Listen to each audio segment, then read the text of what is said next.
Yeah, I think, advice would I give? I think the initial money that you can get to start building something is so important.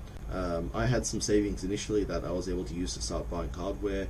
Obviously, I was able to get my parents invested as well, and that made such a huge difference from going from someone with just Google Sheets slide or Google Slides or PowerPoint slides and some ideas and some engineering mock-ups and that kind of thing, to someone with actual real hardware who was able to show off, like, yes, this is what we're building, it's gonna work, we're gonna fly it.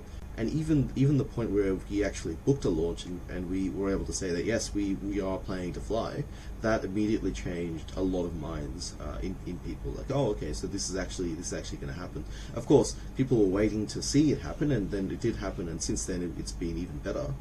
And ultimately, it'll get better again once we actually do show our system fully operational in orbit.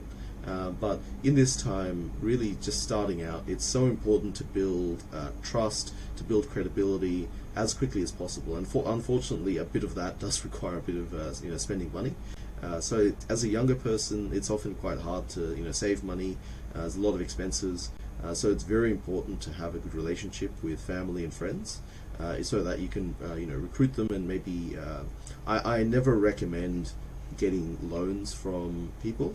I would always say structure it as an equity arrangement, that they are investing in your company, and make them 100% aware that yes, this is money that you are giving me that you will most likely never see again. Right? I think that it is very important to make that clear, to set the expectations in that way.